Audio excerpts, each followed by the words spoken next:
जय हिंद। आज चलिए कविता वाक्य चैप्टर 5वां जिसे कवि को भूषण ने लिखा उसका जीवनी पढ़ते हैं एवं उसके बाद कविता पढ़ेंगे, क्वेश्चन आंसर इसके बाद करेंगे। तो चलिए, इसका जन्म कब हुआ, इसमें भी देखिए कॉमन आता है 16-17।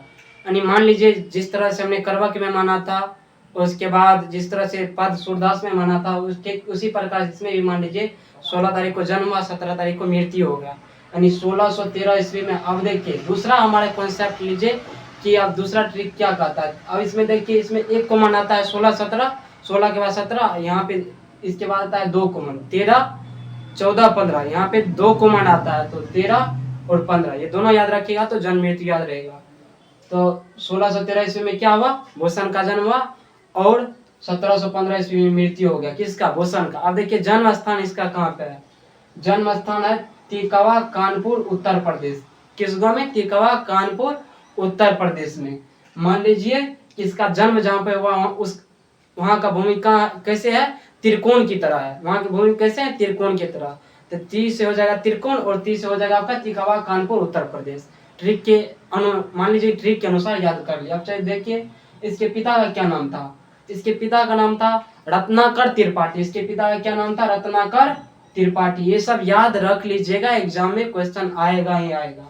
अब देखिए उपनाम सबसे इंपोर्टेंट मैंने यहाँ पे रखता है कि चित्रकूट के राजा सोलंकी ने इसे कवि भूषण की उपाधि दी। बार बार एग्जाम में क्वेश्चन दोहराते रहता है बिहार बोर्ड की कवि भूषण की उपाधि किसने दी, तो चित्रकूट के राजा सोलंकी ने कवि भूषण की उपाधि दी। याद रखिएगा, कवि भूषण की उपाधि किसने दी, चित्रकूट के राजा सोलंकी ने कवि भूषण की उपाधि भूषण को दी। अब देखिए प्रमुख आश्रयदाता, अब देखिए जिसके जिसके यहाँ रहा उसी का बखान इन्होंने अपने पुस्तक में क्या, उसी पे उन्होंने पुस्तक लिख दिया। अब देखिए छत्रपति शिवाजी के यहाँ रहा, कौन रहा, कवि भूषण छत्रपति शिवाजी के यहाँ रहा। और उसके देखिए शिवाजी के यहाँ रहा, तो देखिए शिवाजी, ये जो है शिवाजी भूषण लिखा, पुस्तक लिख दिया। अब देखिए छत्रपति शिवाजी के बेटा साहू जी, अब देखिए उसके पिता मर गया तो साहू जी के यहाँ भी रहा, यानी दोनों पीढ़ी में ये जीवित था, कौन, कवि भूषण। अब देखिए छत्रसाल देखिए छत्रसाल जो है ये हमारा छत्रसाल पुस्तक भी लिख दिया, और छत्रसाल के यहाँ रहता भी था, जो बुंदेला के राजा थे, बुंदेला के राजा छत्रसाल थे, इसके यहाँ रहता भी थे। अब देखिए यहाँ पे बहुत आसानी तरह से याद हो जाएगा। देखिए अब कौन कौन सा रचना किया, भूषण हजारा। अब देखिए भूषणी के नाम से भूषणी नाम आ गया, इसमें भूषण 2 गो में आ जाता है और उसके बाद दूषण 1 गो में आ जाता है। ये इस तरह से आप याद हो जाएगा। तब कि हजारा याद रखना है, उल्लास याद रखना है, और फिर उल्लास। अब देखिए भूषण हजारा, भूषण उल्लास, उसके बाद दूषण उल्लास, आसानी तरीका से याद हो जाएगा। अब देखिए मैं चलता हूँ डायरेक्ट कविता। चलिए, एक चीज छूट गया था, ये भूषण जो है रीति काल के कवि है। किस काल के कवि है, रीति काल के। 12 एग्जाम में क्वेश्चन आता है कि भूषण किस काल के कवि है, तो रीति काल आप लोग नोट कर लीजिए ऑब्जेक्टिव में। अब देखिए इसमें भी 2 पद है, जिसमें प्रथम पद में भूषण जो है छत्रपति शिवाजी के बारे में बताया है, और द्वितीय पद में छत्रसाल राजा, जो बुंदेला के राजा है छत्रसाल, उसके बारे में उन्होंने वर्णन किया, उसके तलवारों के बारे में वर्णन किया। अब देखिए शिवाजी के तलवार कैसे थे और किससे किससे उसका तुलना किया, और उसके बाद छत्रसाल के तलवार कैसे थे, उससे किसके किससे तुलना किया, ये हमारे कवि भूषण ने। अब उसको पढ़ते हैं। देखिए फर्स्ट पद में कहता है, इंद्र जी भी जम पर, बाबर जियो अम्ब पर। कहते हैं जिस प्रकार से भगवान इंद्र यमराज पे विजय प्राप्त किए हुए हैं, रावण सदम पर रघुकुल राज है। रावण के कुल पर किसने विजय प्राप्त किया, राम ने विजय प्राप्त किया है। पौन बड़ी बा पर शंभु रति ना पर। कहते हैं और पौन बड़ी बा पर शंभु रति ना पर, कामदेव ने जिस प्रकार से बादल एवं हवा पर विजय प्राप्त किया है, जो सहस्त्रबाहु पर राम द्विराज है। कहते हैं एक राजा जिसका 2 राज है, द्विराज है, राम द्विराज है। परशुराम को भी राम का अवतार कहा जाता है, इसीलिए कहता है जो सहस्त्रबाहु पर राम द्विराज है। इस संसार में परशुराम का 2 अवतार है, उसका 2 राज है, यानी दोनों तरफ विजय प्राप्त किया है। एक तो हवा पानी में विजय प्राप्त किया है, दूसरा रावण के वंश पे विजय प्राप्त किया है। दवा द्रुम दंड पर, चीता मृग झुंड पर। कहते हैं जिस प्रकार से चीता जो है मृग के झुंड पर, यानी हिरण के झुंड पर विजय प्राप्त करते हैं। भूषण वितुंड पर जैसे मृगराज है। कहते हैं जिस प्रकार से सिंह विजय प्राप्त करते हैं हिरण पे, भूषण वितुंड पर जैसे मृगराज है, ठीक उसी प्रकार से बड़े बड़े जानवरों पर विजय प्राप्त करते हैं, बड़े बड़े राजाओं पर विजय प्राप्त कर लेते हैं। कौन? छत्रपति शिवाजी। यो मलेच्छ वंश पर शेर शिवराज है। ठीक उसी प्रकार से ये जो मलेच्छ वंश है उस पर विजय युगों युगों वर्ष तक से शिवराज का है, छत्रपति शिवराज का विजय प्राप्त है। अब देखिए हमारा ये फर्स्ट पद समाप्त हो चुका है। अब चलिए छत्रसाल के बारे में उन्होंने क्या कहा कवि भूषण ने, अब उसके तलवार के बारे में कैसे वर्णन किया उसके बारे में जाता हूँ। अब देखिए द्वितीय पद में कहता है निष्कत मयान ते मयू के पले भानु कैसी। कहते हैं जिस प्रकार से मयान कहता है तलवार को रखने वाला खोल को, जैसे ही मयान से तलवार छत्रसाल निकालता है यानी खोल से तलवार निकालता है, पले भानुन कैसी सूरज की किरण की तरह चमकने लगते हैं। कौन? ये तलवार चमकने लगते हैं। फाड़े तमताम से गयदन के जाल को, कहते हैं अंधकार की जाल को फाड़ देते हैं, निकालते हैं तो चमकते हैं सूरज की किरण की तरह। अंधेरा वहां पे रहता है तो प्रकाश से प्रकाशित हो जाता है तलवार के प्रकाश से। लागती लपकी कंठ पर बैरनी के नागिन से, कहते जिस प्रकार से नागिन जो है दुश्मन को लपेट लेते हैं, ठीक उसी प्रकार से लागती लपकी कंठ बेरी शत्रु पर उसी प्रकार से वार करते हैं। कौन?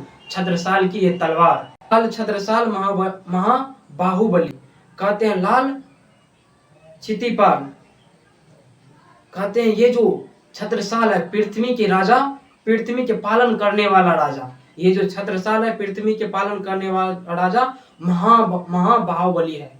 क्या है? महाबाहुबली है। कहाँ लो बखान करूं तेरी तलवार को, भूषण कहते कहाँ तक मैं बखान करूं हे छत्रसाल मैं तेरी तलवार। प्रतिभट कटक कटीले केते काटी काटी, करते हैं प्रत्येक क्षण, कटक मतलब होता है सेना, प्रत्येक क्षण सेना के, कटीले मतलब काटने वाला, प्रत्येक क्षण सेना के कितने सिर को काट देते हैं आपके तलवार। काटी काटी कलिका से कलिकी कलेऊ देती काल को, कहते जिस प्रकार से माँ कलिके ने इंसान के मुड़ी को काट करके अपना कलेऊ करते थे, भोजन करते थे, ठीक उसी प्रकार से छत्रसाल आप भी कलिके से कलिके कलेऊ देती काल को, ठीक उसी प्रकार से आप दुश्मन को प्रहार करके ठीक उसी प्रकार से आप सेना का मुंडन को काट देते हैं। इसी के साथ मेरा ये दोनों पद समाप्त हो गया। अब चलिए क्वेश्चन आंसर पे चलते हैं। देखिए 1 नंबर का क्वेश्चन क्या कहता है उसे समझते हैं आसानी से। और देखिए लागती लपकी कंठ बैरनी नागिन सी रुद्र रिझावे दे दे मुंडन की माल को। आप लोग हेडलाइन लिख लीजिएगा, यदि नहीं लिखे हैं तो इससे पिछले वीडियो में मैंने हेडलाइन को बता दिया, जाकर के वो देख लीजिए। हेडलाइन लिख लीजिए हमारे पाठ्य पुस्तक दिगंत भाग 2 में कवि भूषण द्वारा रचित शीर्षक कवि से लिया गया है, इतना लिख दीजिएगा आप लोग। अभी देखिए इसका वर्णन कैसे किया है। कवि भूषण छत्रसाल की तलवारों के बारे में वर्णन करते हुए कहते हैं। अब देखिए कवि भूषण जो है ये हमारे कौन है? कवि भूषण है। छत्रसाल की तलवारों के बारे में क्या क्या वर्णन किया है। अब देखिए क्या वर्णन किया है। वर्णन करते हुए कहते हैं लागती लपकी। यदि आप लोग को मान लीजिए क्वेश्चन का अर्थ यदि पता नहीं है तो इसी को हम क्या करेंगे, 1 नंबर का क्वेश्चन क्या कहता है उसे समझते हैं आसानी से। और देखिए लागती लपकी कंठ बैरनी नागिन सी रुद्र रिझावे दे दे मुंडन की माल को। आप लोग हेडलाइन लिख लीजिएगा, यदि नहीं लिखे हैं तो इससे पिछले वीडियो में मैंने हेडलाइन को बता दिया, जाकर के वो देख लीजिए। हेडलाइन लिख लीजिए हमारे पाठ्य पुस्तक दिगंत भाग 2 में कवि भूषण द्वारा रचित शीर्षक कवि से लिया गया है, इतना लिख दीजिएगा आप लोग। अभी देखिए इसका वर्णन कैसे किया है। कवि भूषण छत्रसाल की तलवारों के बारे में वर्णन करते हुए कहते हैं। अब देखिए कवि भूषण जो है ये हमारे कौन है?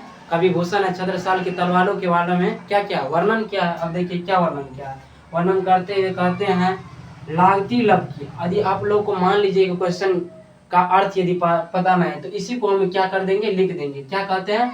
लागती लपकी कंठ शिवाजी की तुलना भूषण ने किन किन से किया है।